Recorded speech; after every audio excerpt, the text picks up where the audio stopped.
ಆರ್ಥಿಕ ಪರಿಸ್ಥಿತಿಯನ್ನ ಸುಧಾರಣೆ ಮಟ್ಟಕ್ಕೆ ತರಬೇಕು ಅಂತಂದ್ರೆ ಬರುವ ಆದಾಯದ ಮೂಲಗಳನ್ನ ಅಭಿವೃದ್ಧಿ ಮಾಡಿಕೊಳ್ಳಲೇಬೇಕಾಗಿರೋ ಅನಿವಾರ್ಯ ಪರಿಸ್ಥಿತಿ ಕೂಡ ಇದ್ದೇ. ನೀವು ಯಾವ ರೀತಿ ಗಮನಿಸ್ತಿದ್ದೀರಿ? ಬಜೆಟ್ ನಿಂದ ಏನಾದ್ರೂ ಮಿರಾಕಲ್ ಮ್ಯಾಜಿಕ್ ಮಾಡ್ಲಿಕ್ಕೆ ಆಪ್ಷನ್ಗಳು ಇದೆಯಾ?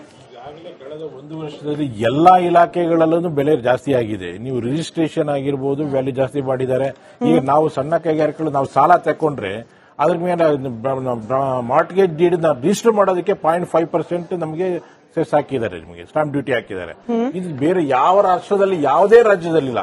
ಸಾಲ ತಕೊಂಡ್ರೆ ನಾನು ಅದ್ರ ಮೇಲೆ 0.5% ಸರ್ಕಾರಕ್ಕೆ ಕಟ್ಟಬೇಕಾದಂತ ಪರಿಸ್ಥಿತಿ ನಮ್ಮ ರಾಜ್ಯದಲ್ಲಿ ಮಾತ್ರ ಇದೆ.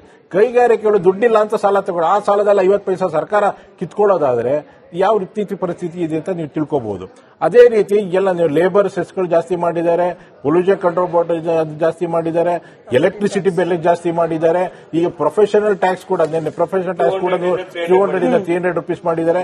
ಪ್ರತಿಯೊಂದು ಪ್ರಾಪರ್ಟಿ ಟ್ಯಾಕ್ಸ್ ಗಳ ಗೈಡ್ಲೈನ್ಗೆ ಫಿಕ್ಸ್ ಮಾಡಿದ್ದಾರೆ, ಗೈಡ್ಲೈನ್ಗೆ ಲಿಂಕ್ ಮಾಡಿದ್ದಾರೆ. ಗೈಡ್ಲೈನ್ ನಿಮಗೆ ಗೊತ್ತಿರೋ ಬೆಂಗಳೂರಲ್ಲಿ ಪ್ರಾಪರ್ಟಿ ಟ್ಯಾಕ್ಸ್ 8 ವರ್ಷಕ್ಕೋಸಲ 7 ವರ್ಷಕ್ಕೋಸಲ ರಿವೈಸ್ ಆಗ್ತಿತ್ತು. ಇವಾಗ ಗೈಡ್ಲೈನ್ ಲಿಂಕ್ ಮಾಡಿರೋದ್ರಿಂದ ಪ್ರತಿ ವರ್ಷನೂ ರಿವೈಸ್ ಆಗ್ತಾ ಇರುತ್ತದೆ. ಮತ್ತೆ ಅದಲ್ಲದೆ ಮತ್ತೆ ಕಂಪಲ್ಸರಿ 2 ವರ್ಷಕ್ಕೂ 3 ಸಲ ರಿವೈಸ್ ಮಾಡಬೇಕು ಅಂತ ಆಕ್ಟ್ ನ ಅಮೆಂಡ್ಮೆಂಟ್ ಕೂಡ ಮಾಡ್ಕೊಂಡಿದ್ದಾರೆ.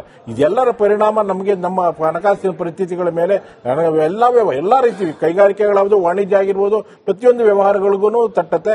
ಅದೇ ರೀತಿ ಈಗಾಗಲೇ 52,000 ಇರ್ಬೋದು, ಬೇರೆ ಯಾವ ರೀತಿ ಅವರ ಹಣಕಾಸಿನ ಮುಗ್ಗಟ್ಟನ್ನು ಸರಿದೂಗಿಸಲಿಕ್ಕೆ ಟ್ಯಾಕ್ಸ್ಗಳು ಹಾಕಿದ್ದಾರೆ. ಇದೆಲ್ಲ ಪರಿಣಾಮ ದುಷ್ಪರಿಣಾಮ ನಮ್ಮ ಕೈಗಾರಿಕೆಗಳ ಮೇಲೆ ಆಗ್ತಾ ಇದೆ ಮತ್ತು ವ್ಯವಹಾರಗಳ ಮೇಲೆ ಈಗ ಆಗ್ತಾ ಇದೆ ಮೇಡಮ್. ರೈಟ್ ಮಹೇಶ್ ಜಿ, ಹಾಗೆ ರಘು ಸರ್, ಕ್ವಿಕ್ ಆಗಿ 1 ನಿಮಿಷ ಅಷ್ಟೇ ಬ್ರೇಕ್ ಹೋಗ್ಬೇಕು, ಅದಾದ್ಮೇಲೆ ಕಂಟಿನ್ಯೂ ಮಾಡಿರಂತೆ. ಈಗ ಇತ್ತೀಚೆಗೆ ಒಂದು ವರದಿ ಪ್ರಸಾರ ಮಾಡಿದ್ವಿ. ಇನ್ಫ್ಯಾಕ್ಟ್ ಅದಕ್ಕೆ ನಮಗೆ ಸರ್ಕಾರದ ಮೂಲಗಳಿಂದ ದಾಖಲೆ ಸಿಕ್ಕಿತ್ತು. ಹಿಂದುಳಿದ ವರ್ಗಗಳ ನಿಗಮ ಆಯೋಗಕ್ಕೇನೆ ಬಿಡಬೇಕಾದ ದುಡ್ಡು ಬಿಟ್ಟಿಲ್ಲ ಅಂತ ಹೇಳಿ, ಅದ್ರ ಪಟ್ಟಿ ಸಮೇತ ಎಷ್ಟು ಕೊಡಬೇಕಾಗಿತ್ತು, ಎಷ್ಟು ಕೊಟ್ಟಿಲ್ಲ ಅಂತ ಹೇಳಿ. ಹಿಂಗೆ ಕಳೆದ ಬಾರಿಯ ಬಜೆಟ್ ನದ್ದೇ ಅನುದಾನಗಳು ಬಿಡುಗಡೆ ಆಗಿಲ್ಲ. ಪ್ರಶಾಂತಿ ಮೇಡಮ್ ಕೂಡ ಹೇಳ್ತಾ ಇದ್ರು, ಈ ಬಾರಿಯ ಬಜೆಟ್ ನಿಂದ ನಿರೀಕ್ಷೆ ಹೆಂಗ್ ಇಟ್ಕೊಳ್ಳಿಕ್ ಸಾಧ್ಯ ಜನರು ಅನ್ನೋದೊಂದು ಪ್ರಶ್ನೆ ಇದೆ. ನೋಡಿ, ಅಂಬೇಡ್ಕರ್ ನಿಗಮಕ್ಕೆ ನಮ್ಮ ಸರ್ಕಾರದ ಇದ್ದಂತ ಸಂದರ್ಭದಲ್ಲಿ 218 ಕೋಟಿ ಕೊಟ್ಟಿದೆ. ಇವರು 100 ಕೋಟಿ ಕೊಟ್ಟಿದ್ದಾರೆ. ಅಂಬೇಡ್ಕರ್ ನಿಗಮಕ್ಕೆ 100 ಕೋಟಿ ಕೊಟ್ಟಿಲ್ಲ. ಇನ್ನು ಬೇರೆ ಬೇರೆ ನಿಗಮಗಳಿಗೆ ಕೊಟ್ಟಂತದ್ದು ಇವರೇನು ವಾಲ್ಮೀಕಿ ನಿಗಮದಲ್ಲಿ ಸೇರ್ಕೊಂಡು ಹಣ ಲೂಟಿ ಮಾಡಿ ಪಾರ್ಲಿಮೆಂಟ್ ಚುನಾವಣೆಗೆ ಬಳಸ್ಕೊಂಡ್ರು. ಆ ನಂತರ ಇವ್ರೇನ್ ಮಾಡ್ಬಿಟ್ರು, ಇಡೀ ನಿಗಮಗಳಿಗೆ ಕೊಟ್ಟಂತ ಸುಮಾರು 1,600 ಕೋಟಿ ರೂಪಾಯಿನ ಬಂದ್ ಮಾಡ್ಬೇಕು. ಆ ದುಡ್ಡೆಲ್ಲೋ ಇತ್ತು ಗೊತ್ತಿಲ್ಲ. ಇವತ್ತು ಬೇರೆ ಈ ಹಿಂದುಳಿದ ವರ್ಗ, ಬೇರೆ ಬೇರೆ ವರ್ಗಗಳನ್ನ ಅವರನ್ನ ಮೇಲೆ ಕೆತ್ತುವಂತ ಕೆಲಸವನ್ನೇ ಮಾಡಕ್ಕಾಗ್ತಾ ಇಲ್ಲ. ಟಿಎಪಿಸಿ ಇದು ಸ್ಪೆಷಲ್ ಕಾಂಪೊನೆಂಟ್ ಹಣವನ್ನ ದಲಿತರು ಕೊಟ್ಟಂತದನ್ನು ಕೂಡ ಇವು ಸ್ವಾರ್ಥಕ್ಕೆ ಬಳಸ್ಕೊಂಡು, ಅಂದ್ರೆ ಈ ಸರ್ಕಾರ ಒಟ್ಟು ಏನಾಗ್ಬಿಟ್ಟಿದೆ ಅಂತಂದ್ರೆ, ನನಗನ್ಸತ್ತೆ ಸರ್ಕಾರ ಬಹುಶಃ ಈ ಮಟ್ಟಕ್ಕೆ ದಿವಾಳಿತನಕ್ಕೆ ನಮ್ಮ ರಾಜ್ಯವನ್ನ ತೆಗೆದುಕೊಂಡೋದಂತ. ನಾನು ಹೇಳ್ತಿರೋಂಥದ್ದು ದಿವಾಳಿತನ ಅಂತಂದ್ರೆ, ಪವಿತ್ರ ಮೇಡಮ್ ಅವರು ಹೇಳಿದ್ರು ಬೆಳವಣಿಗೆ ಅಂತ. ನೀವು ಬಂಡವಾಳನೇ ಮಾಡದೆ, ಉತ್ಪತ್ತಿನೇ ಮಾಡದೆ, ಸಾಲ ಮಾಡಿಕೊಂಡು ತುಪ್ಪ ತಿನ್ನು ಅಂತ ಹೇಳಿದಂಗೆ ಅದು ಮಾಡಕ್ ಸಾಧ್ಯ ಇಲ್ಲ. ಬಹಳ ಲಾಂಗ್ ಒಂದು ರಾಜ್ಯ ಸುಭಿಕ್ಷವಾಗಿ ನಡೀಲಿಕ್ಕೆ ಸಾಧ್ಯ ಇಲ್ಲ. ಯಾವುದೇ ವರ್ಗವನ್ನೂ ಕೂಡ ಇವತ್ತು ಅವರನ್ನ ಎತ್ತಿಡುವಂತ ಕೆಲಸ ಮಾಡಲಿಲ್ಲ.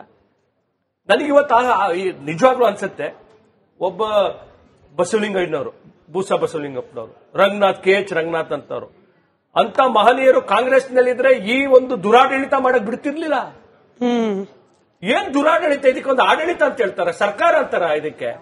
ಹಿಂದುಳಿದವರು ಚಾಂಪಿಯನ್ ಅಂತ ಹೇಳಿದಂತ ಸಿದ್ದರಾಮಯ್ಯನವರು ಹಿಂದುಳಿದವ್ರನ್ನ ಕತ್ತು ಕುಯ್ಯುವಂತ ಕೆಲಸ, ಬೆನ್ನಿಗೆ ಚೂರಿ ಹಾಕುವಂತ ಕೆಲಸವನ್ನ ಮಾಡಿದಂಥದ್ದು. ಅವ್ರೊಂದು ಸಮುದಾಯ, ಅವ್ರದೊಂದು ಕಮ್ಯುನಿಟಿನ ಮೇಲೆ ಕೆತ್ಬಿಟ್ರ ಆಯ್ತಾ? 108 ಬೇರೆ ಬೇರೆ ಸಮುದಾಯಗಳಿದಾವೆ OBC ಒಳಗಡೆ. ಆ 108 ಸಮುದಾಯಗಳಿಗೆ ನ್ಯಾಯವನ್ನು ಒದಗಿಸತಕ್ಕಂಥ ಕೆಲಸವನ್ನು ಏನ್ ಮಾಡಿದ್ದಾರೆ? ಒಂದು ಬೇರೆ ನಿಗಮಗಳಿಗೆ ಒಂದು ಬಿಡಿ ಕಾಸು ಕೊಟ್ಟಿಲ್ಲ. ಇವತ್ತು ಇಡೀ ಹಿಂದುಳಿದವರು ಚಾಂಪಿಯನ್ ಹೇಳ್ತಕ್ಕಂಥ ಸಿದ್ದರಾಮಯ್ಯನವರು ಅವರ ನಿಜ ಬಣ್ಣ ಬಯಲಾಗಿದೆ ಇವತ್ತು. ಬಹುಶಃ ನನ್ನ ಇದರಲ್ಲಿ ಈ ಕರ್ನಾಟಕ ಅಂದ್ರೆ ಒಂದು ಲ್ಯಾಬೊರೇಟರಿ. ಹಿಂದೆ ಮಹಾರಾಜರು ಮಿಲ್ಲರ್ಸ್ ಕಮಿಷನ್ ಮುಖಾಂತರ ನ್ಯಾಯವನ್ನು ಒದಗಿಸಿದ್ರು. ಅದಾದ ನಂತರ ದೇವರಾಜ್ ಅರಸು ಅವರು, ನಾನು ಬಿಜೆಪಿನಾದ್ರೂ ಹೇಳ್ತೀನಿ ಕೇಳಿ, ದೇವರಾಜ್ ಅರಸು ಅವರು. ಆದ್ರೆ ಈ ವ್ಯಕ್ತಿ ನಾನು ಹಿಂದುಳಿದವ್ರ ಚಾಂಪಿಯನ್ ಅಂತೇಳಿ ಇಷ್ಟು ಮಕ್ಮಲ್ ಟೋಪಿ ಕರ್ನಾಟಕದಲ್ಲಿ ಇರ್ತಕ್ಕಂಥದ್ದು ಆಲಿಬಾಬಾ ಮತ್ತು 24 ಜನರ ರಘುದೊಡ್ಡೇರಿ ಅವರು ಉತ್ತರ ಕೊಡ್ತಾರೆ. ಆರ್ಥಿಕ ಪರಿಸ್ಥಿತಿಯನ್ನ ಸುಧಾರಣೆ ಮಟ್ಟಕ್ಕೆ ತರಬೇಕು ಅಂತಂದ್ರೆ ಬರುವ ಆದಾಯದ ಮೂಲಗಳನ್ನ ಅಭಿವೃದ್ಧಿ ಮಾಡ್ಕೊಳ್ಳೇಬೇಕಾಗಿರೋ ಅನಿವಾರ್ಯ ಪರಿಸ್ಥಿತಿ ಕೂಡ ಇದ್ದೇ. ನೀವು ಯಾವ ರೀತಿ ಗಮನಿಸ್ತಿದ್ರಿ? ಬಜೆಟ್ ನಿಂದ ಏನಾದ್ರೂ ಮಿರಾಕಲ್ ಮ್ಯಾಜಿಕ್ ಮಾಡ್ಲಿಕ್ಕೆ ಆಪ್ಷನ್ಗಳು ಇದೆಯಾ? ಕಳೆದ ಒಂದು ವರ್ಷದಲ್ಲಿ ಎಲ್ಲಾ ಇಲಾಖೆಗಳಲ್ಲೂ ಬೆಲೆ ಜಾಸ್ತಿ ಆಗಿದೆ. ನೀವು ರಿಜಿಸ್ಟ್ರೇಷನ್ ಆಗಿರ್ಬೋದು, ವ್ಯಾಲ್ಯೂ ಜಾಸ್ತಿ ಮಾಡಿದ್ದಾರೆ. ಈಗ ನಾವು ಸಣ್ಣ ಕೈಗಾರಿಕೆಗಳು ನಾವು ಸಾಲ ತಕೊಂಡ್ರೆ ಅದ್ರ ಮೇಲೆ ಮಾರ್ಟ್ಗೇಜ್ ಡೀಡ್ ರಿಜಿಸ್ಟರ್ ಮಾಡೋದಕ್ಕೆ 0.5% ನಮಗೆ ಸೆಸ್ ಹಾಕಿದ್ದಾರೆ, ನಿಮಗೆ ಸ್ಟಾಂಪ್ ಡ್ಯೂಟಿ ಹಾಕಿದ್ದಾರೆ. ಇದು ಬೇರೆ ಯಾವ ರಾಷ್ಟ್ರದಲ್ಲಿ ಯಾವುದೇ ರಾಜ್ಯದಲ್ಲಿಲ್ಲ.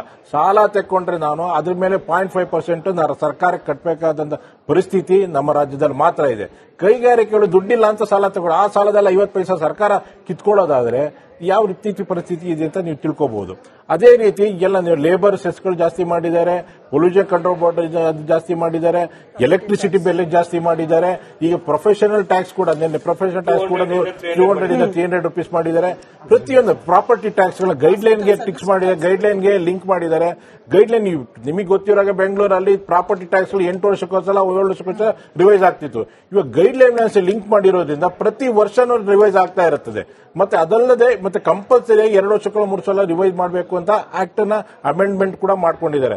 ಇದೆಲ್ಲರ ಪರಿಣಾಮ ನಮಗೆ ನಮ್ಮ ಹಣಕಾಸಿನ ಪರಿಸ್ಥಿತಿಗಳ ಮೇಲೆ ಎಲ್ಲಾ ರೀತಿ ಕೈಗಾರಿಕೆಗಳಾದ್ರು ವಾಣಿಜ್ಯ ಆಗಿರ್ಬೋದು ಪ್ರತಿಯೊಂದು ವ್ಯವಹಾರಗಳಿಗೂ ತಟ್ಟತ್ತೆ.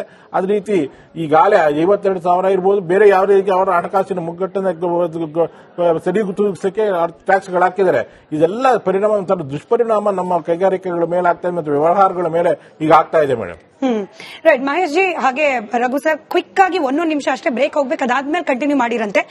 ಈಗ ಇತ್ತೀಚೆಗೆ ಒಂದು ವರದಿ ಪ್ರಸಾರ ಮಾಡಿದ್ವಿ. ಇನ್ಫ್ಯಾಕ್ಟ್ ಅದಕ್ಕೆ ನಮಗೆ ಸರ್ಕಾರದ ಮೂಲಗಳಿಂದ ದಾಖಲೆ ಸಿಕ್ಕಿತ್ತು. ಹಿಂದುಳಿದ ವರ್ಗಗಳ ನಿಗಮ ಆಯೋಗಕ್ಕೇನೆ ಬಿಡಬೇಕಾದ ದುಡ್ಡು ಬಿಟ್ಟಿಲ್ಲ ಅಂತ ಹೇಳಿ, ಅದ್ರ ಪಟ್ಟಿ ಸಮೇತ ಎಷ್ಟು ಕೊಡಬೇಕಾಗಿತ್ತು ಎಷ್ಟು ಕೊಟ್ಟಿಲ್ಲ ಅಂತ ಹೇಳಿ. ಹಿಂಗೆ ಕಳೆದ ಬಾರಿಯ ಬಜೆಟ್ ನದ್ದೇ ಅನುದಾನಗಳು ಬಿಡುಗಡೆ ಆಗಿಲ್ಲ. ಪ್ರಶಾಂತಿ ಮೇಡಮ್ ಕೂಡ ಹೇಳ್ತಾ ಇದ್ರು, ಈ ಬಾರಿಯ ಬಜೆಟ್ ನಿಂದ ನಿರೀಕ್ಷೆ ಹೆಂಗ್ ಇಟ್ಕೊಳ್ಳಿಕ್ ಸಾಧ್ಯ ಜನರು ಅನ್ನೋದೊಂದು ಪ್ರಶ್ನೆ ಇದೆ.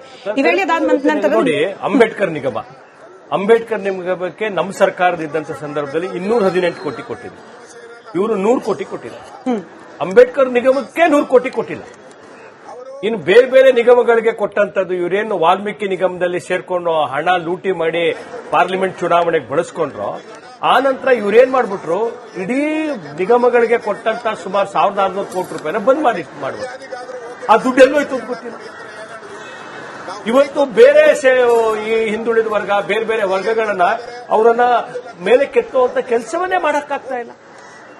ಟಿಎಪಿಸಿ ಇದು ಸ್ಪೆಷಲ್ ಕಾಂಪೊನೆಂಟ್ ಹಣವನ್ನ ದಲಿತರಿಗೆ ಕೊಟ್ಟಂತದನ್ನು ಕೂಡ ಇವು ಸ್ವಾರ್ಥಕ್ಕೆ ಬಳಸ್ಕೊಂಡು, ಅಂದ್ರೆ ಈ ಸರ್ಕಾರ ಒಟ್ಟು ಏನಾಗ್ಬಿಟ್ಟಿದೆ ಅಂತಂದ್ರೆ, ನನಗನ್ಸತ್ತೆ ಸರ್ಕಾರ ಬಹುಶಃ ಈ ಮಟ್ಟಕ್ಕೆ ದಿವಾಳಿತನಕ್ಕೆ ನಮ್ಮ ರಾಜ್ಯವನ್ನ ತೆಗೆದುಕೊಂಡೋದಂತ. ನಾನು ಹೇಳ್ತಿರೋಂಥದ್ದು ದಿವಾಳಿತನ ಅಂತಂತಂದ್ರೆ, ಪವಿತ್ರ ಮೇಡಮ್ ಅವ್ರು ಹೇಳಿದ್ರು ಬೆಳವಣಿಗೆ ಅಂತ. ನೀವು ಬಂಡವಾಳನೇ ಮಾಡದೆ, ಉತ್ಪತ್ತಿನೇ ಮಾಡದೆ, ಸಾಲ ಮಾಡಿಕೊಂಡು ತುಪ್ಪ ತಿನ್ನು ಅಂತ ಹೇಳಿದಂಗೆ ಅದು ಮಾಡಕ್ ಸಾಧ್ಯ ಇಲ್ಲ. ಬಹಳ ಲಾಂಗ್ ಒಂದು ರಾಜ್ಯ ಸುಭಿಕ್ಷವಾಗಿ ನಡೀಲಿಕ್ಕೆ ಸಾಧ್ಯ ಇಲ್ಲ. ಯಾವುದೇ ವರ್ಗವನ್ನೂ ಕೂಡ ಇವತ್ತು ಅವರನ್ನ ಎತ್ತಿಡುವಂತ ಕೆಲಸ ಮಾಡಲಿಲ್ಲ. ನನಗಿವತ್ತು ನಿಜವಾಗ್ಲೂ ಅನ್ಸುತ್ತೆ, ಒಬ್ಬ ಬಸವಲಿಂಗಯ್ಯನವರು, ಬೂಸ ಬಸವಲಿಂಗಪ್ಪನವರು, ರಂಗನಾಥ್ ರಂಗನಾಥ್ ಅಂತವರು, ಅಂತ ಮಹನೀಯರು ಕಾಂಗ್ರೆಸ್ನಲ್ಲಿದ್ರೆ ಈ ಒಂದು ದುರಾಡಳಿತ ಮಾಡಕ್ ಬಿಡ್ತಿರ್ಲಿಲ್ಲ. ಏನ್ ದುರಾಡಳಿತ? ಇದಕ್ಕೊಂದು ಆಡಳಿತ ಅಂತ ಹೇಳ್ತಾರೆ, ಸರ್ಕಾರ ಅಂತಾರ ಇದಕ್ಕೆ. ಹಿಂದುಳಿದವ್ರ ಚಾಂಪಿಯನ್ ಅಂತ ಹೇಳಿದಂತ ಸಿದ್ದರಾಮಯ್ಯನವರು ಹಿಂದುಳಿದವ್ರನ್ನ ಕತ್ತು ಕುಯ್ಯುವಂತ ಕೆಲಸ, ಬೆನ್ನಿಗೆ ಚೂರಿ ಹಾಕುವಂತ ಕೆಲಸವನ್ನ ಮಾಡಿದಂಥದ್ದು. ಅವ್ರೊಂದು ಸಮುದಾಯ, ಅವ್ರದೊಂದು ಕಮ್ಯುನಿಟಿನ ಮೇಲೆ ಕೆತ್ಬಿಟ್ರ ಆಯ್ತಾ? 108 ಬೇರೆ ಬೇರೆ ಸಮುದಾಯಗಳಿದಾವೆ OBC ಒಳಗಡೆ. ಆ 108 ಸಮುದಾಯಗಳಿಗೆ ನ್ಯಾಯವನ್ನು ಒದಗಿಸ್ತಕ್ಕಂಥ ಕೆಲಸವನ್ನು ಏನ್ ಮಾಡಿದ್ದಾರೆ? ಒಂದು ಬೇರೆ ನಿಗಮಗಳಿಗೆ ಒಂದು ಬಿಡಿ ಕಾಸು ಕೊಟ್ಟಿಲ್ಲ. ಇವತ್ತು ಇಡೀ ಹಿಂದುಳಿದವರು ಚಾಂಪಿಯನ್ ಹೇಳ್ತಕ್ಕಂಥ ಸಿದ್ದರಾಮಯ್ಯನವರು ಅವರ ನಿಜ ಬಣ್ಣ ಬಯಲಾಗಿದೆ ಇವತ್ತು.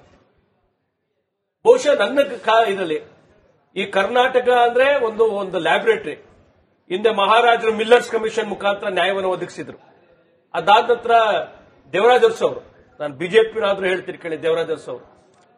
ಆದ್ರೆ ಈ ವ್ಯಕ್ತಿ ನಾನು ಹಿಂದುಳಿದವ್ರ ಚಾಂಪಿಯನ್ ಅಂತೇಳಿ ಇಷ್ಟು ಮಕ್ಮಲ್ ಟೋಪಿ ಕರ್ನಾಟಕದಲ್ಲಿ ಇರ್ತಕ್ಕಂಥದ್ದು ಆಲಿಬಾಬಾ ಮತ್ತು 24 ಜನರ ರಘು ದೊಡ್ಡೇರಿ ಅವರು ಉತ್ತರ ಕೊಡ್ತಾರೆ.